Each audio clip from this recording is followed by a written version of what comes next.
Good afternoon. Here we are talking about the B.Pharm Chem 4 practical of medicinal chemistry. First, there is a object is to prepare and submit phenothiazine from diphenylamine. तो phenothiazine को हमें बनाना है किससे? diphenylamine से. ठीक है. First of all, we have to follow this procedure by the reference book. In पहले हम क्या करेंगे, इसमें RBF लेंगे treated with reflux condenser. तो हम उसको क्या करेंगे, रिफ्लक्स कंडेंसर पे लगा देंगे.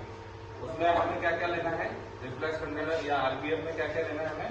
एक तो हमें जरूरत पड़ेगी सल्फर, जो कि हमने लिया 6.4 ग्राम, डाइफेनाइलएमाइन जो कि हमें 16.8 ग्राम, आयोडीन 300 मिलीग्राम.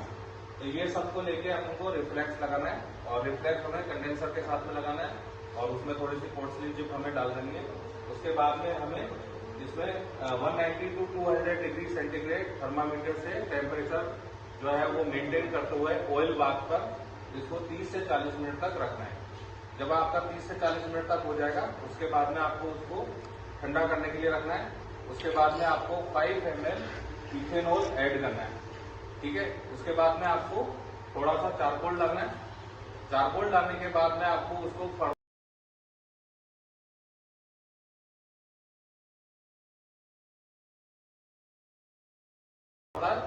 फॉलोड हीट करना है. उसको गर्म करेंगे जब तक कि जो उसमें जो डिजोल्विंग मास है, क्योंकि जब जो हीट होगा तो रिएक्शन होने के कारण क्या होगा, जो उसकी बोस होंगी आरबीएफ की, उसमें क्या हो जाएगा, ये जाके जम जाएगा. तो उसको डिजोल्व करने के लिए हम लोग ये इथेनॉल और चारकोल का यूज कर रहे हैं, जिससे कि जो मास है वो डिजोल्व हो जाए और इजीली वो एक्सट्रैक्ट आउट हो सके. उसके बाद हम उसको फिल्टर कर लेंगे और फिल्टर करने के बाद में उसको कूल करेंगे आइस बार से. ये तो एक तरीके का प्रोसीजर है. दूसरा, अपन इसी को दूसरी तरीके से हम इसको बना सकते हैं. इसमें सल्फर लेंगे 8.2 ग्राम, डाइफेनाइलएमाइन लेंगे 22 ग्राम और एनहाइड्रस एल्यूमिनियम क्लोराइड का यूज करना है यहाँ पे.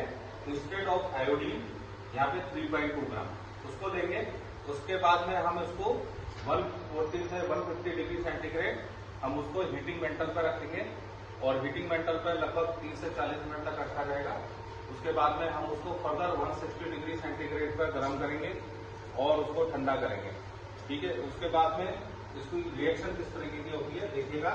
इसमें 2 बेंजीन रिंग जो कि एक नाइट्रोजन NH से जो है वो मिलिए यहाँ पे बनाई है. उसके बाद में सल्फर से रिएक्शन होने के बाद ये फिनोथाइजिन रिंग बनाती है.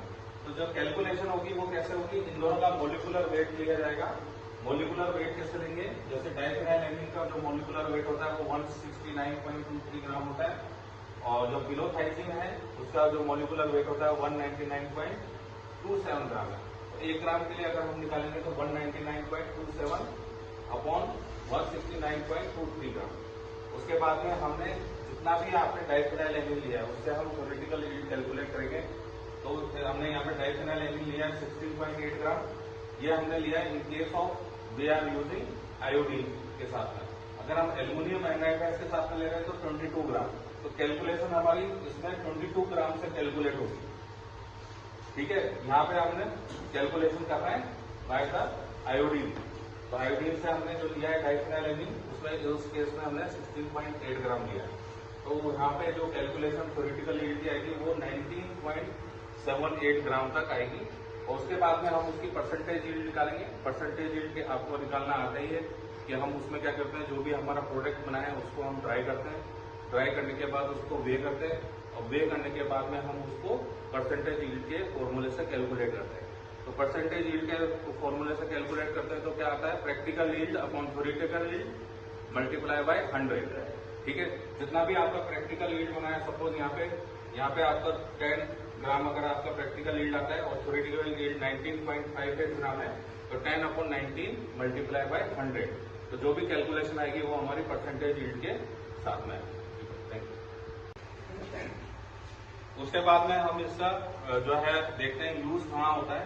इसका जो मेडिसिनल यूज है फिनोथाइजिन का वो एंटीसाइकोटिक ड्रग के रूप में किया जाता है. एंटीसाइकोटिक ड्रग्स कौन सी होती है, जो कि साइकोसिस में काम में आती है, जो कि आपके मेंटली जो होती है मानसिक जो बीमारियां होती हैं उसमें साइकोसिस में इसका यूज किया जाता है. तो वहाँ पे ये फिनोथाइजिन रिंग का यूज किया जाता है या फिनोथाइजिन ड्रग्स बनाई जाती है. जिसमें जो क्वेश्चन पूछा जाता है वो what is the use of phenothiazine या इससे रिलेटेड जो होगा what is the structure of phenothiazine, या how to calculate the percentage yield of the phenothiazine from diphenylamine. तो ये वाले सारे क्वेश्चन है। इसको एक बार दोबारा से हम इसमें अच्छे से इसको देख लिया आपने, इसमें किस तरीके से आपने इसको सल्फर से बनाया है, सल्फर, डाइफिनाइलएमाइन और आयोडीन का यूज करते हुए इसको आपने ऑयल बाथ पे लिया। ऑयल बाथ के लिए आप जो है वो सबसे पहले जो बना सकते हैं वो ऑयल बाथ आप पैराफिन से ले सकते हैं। पैराफिन आप यूज कर सकते हैं 190 से 200 डिग्री सेंटीग्रेड पे, और 30 से 40 मिनट्स तक उसको गर्म करेंगे। यहाँ पे जो है बॉइलिंग पॉइंट जो है वो ज्यादा वाला आपको ऑयल बाथ के लिए यूज करना होगा, क्योंकि अपन यहाँ पे वाटर बाथ का यूज नहीं करते, क्योंकि वो 100 डिग्री सेंटीग्रेड पर जो वाटर है वो एवोपरेट होने लग जाता है। इसलिए हम जो अगर थर्मामीटर का टेम्परेचर अगर ज्यादा है तो उस केस में हम यहाँ पे ऑयल बाथ का यूज करते हैं। यहाँ पे इसका यूज करने के बाद में हम इसका इस तरीके से इसको जो फिनोथाइजीन रिंग है वो हम यहाँ पे बनाएंगे। यहाँ पे केमिकल रिएक्शंस देनी है, उसके बाद में आपको यहाँ पे रिजल्ट बताते हुए उसको वाइवा वॉइस के क्वेश्चंस लिखते हैं। ठीक है,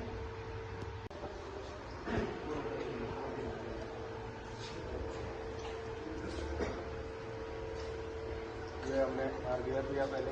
आरबीआर एक कंडीशन है, कंडीशन में इस नली को इसमें यहाँ डालें, इससे पानी जा रहा है ऊपर और इससे वापस आ रहा है।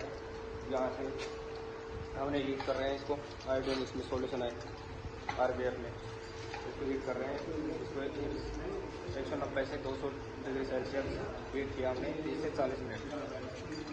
फिर ये गर्म हो गया। फिर इसे हम कूल किया, कूल करके 5 ml इसमें इथेनॉल मिलाया। फिर इसमें थोड़ा सा चारकोल मिलाई। फिर इसको थोड़ी देर बाद में इसको गर्म किया, गर्म करके इसको लाइट में फिल्टर कर दिया। फिर हमारे पास अपना प्रोडक्ट बन गया। मछली भी एक ग्लास में बीकर एंड फनेल। उसके बाद हमने केमिकल लिए, एल्युमिनियम एनहाइड्रस एल्युमिनियम लिए जो 3.2 ग्राम है, और डाइफिनाइलएमाइन लिए वो 22 ग्राम है, और सल्फर लिए 8.2 ग्राम है। उसके बाद इसको हमने हीट किए। उसके बाद हीट करने पर 160 डिग्री तक हीट करेंगे जब तक होगा।